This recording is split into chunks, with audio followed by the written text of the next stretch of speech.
In a distant spiral of stars, a coalition of many worlds ruled with cold law and long memory, and they believed order meant peace, and peace meant silence. Yet on a small blue world called Earth, the humans believed something different, that hope must breathe even in fear, and that belief was carried by children who still laughed when the sky fell, when the coalition arrived. Their silver craft hovered above cities and deserts alike, and their soldiers moved with perfect lines and perfect calm. And they took many things from humans, such as metals, data, and even dreams, but their greatest theft was the taking of human children, who were seized under a cruel claim that young minds could be shaped more easily into loyal workers for the coalition. Those children were taken to a vast station of black steel and pale light that floated beyond any sun, and there they were locked behind barriers of humming force, while strange beings observed them as if they were puzzles to be solved. Among the children was a small boy named Eli, whose eyes still held the bright spark of Earth, and beside him was a girl named Laura, who refused to stop telling stories about the oceans and skies of home, even when the guards ordered silence. The coalition believed these stories were noise, yet they did not understand that stories were how humans kept their hearts from breaking. The overseer of the station was a tall being named Oro, whose skin shimmered like dark glass, and Oro had never questioned the orders of the coalition until the day he heard a child cry, not from pain but from loss. That sound cut through the station like a blade, because it was not just noise, it was meaning. Oro began to watch the children more closely, and he saw that even in confinement, they shared food, they comforted one another, and they planned small acts of kindness that the coalition could not measure. One day, a young child named Tom fell ill, and Laura gave him her own portion of food, while Eli held his hand and told him about green fields on Earth. And this simple act confused Oro more than any human weapon ever could. Why would they give away what little they had? Did they care so deeply? The coalition had taught that survival was the highest law, yet here were children breaking that law for each other.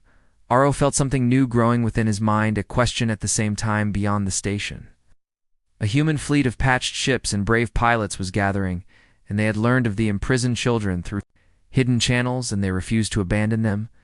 The humans were outmatched in every way except one, and that was their refusal to give up. They launched their attack not with overwhelming fire, but with clever signals that confused the station defenses.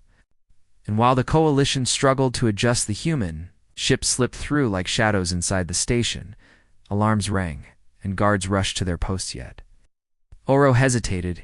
He remembered the cries of the children and the way they held each other. In the dark wind, the human boarding teams broke through the outer halls. They found something unexpected. The cell doors were already opening.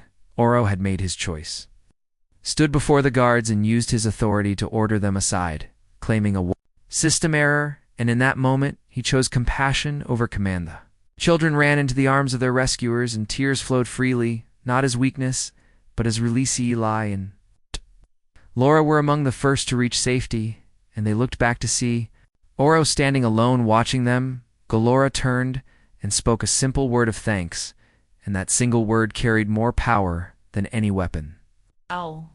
Coalition soon realized what had happened, and their anger was fierce, yet the damage was done. The children were free, and the truth of their imprisonment spread across the stars. Many worlds that had once feared the coalition now questioned its rule, because no empire could justify the taking of children. Oro was taken into custody, yet even in confinement, he felt no regret, because for the first time he had acted not as a tool, but as a being with choice. The human fleet returned to Earth with the rescued children, and their arrival was greeted with joy that shook the cities, and even those who had lost hope found it again in the laughter of the young Eli and Laura. Stood on a hill overlooking their home world, and they knew that while the stars held danger, they also held allies, and that Humanity was not alone. the story of their captivity and escape became a legend told across many worlds, not as a tale of fear, but as a reminder that even in the darkest places, the light of human resilience could shine. So the coalition began to weaken, not because of a great battle, but because of a simple truth that could not be silenced, that no power could crush the spirit of those who cared for one another. And that truth echoed through the cosmos, changing hearts and shaping a future where where even the smallest voices could be heard.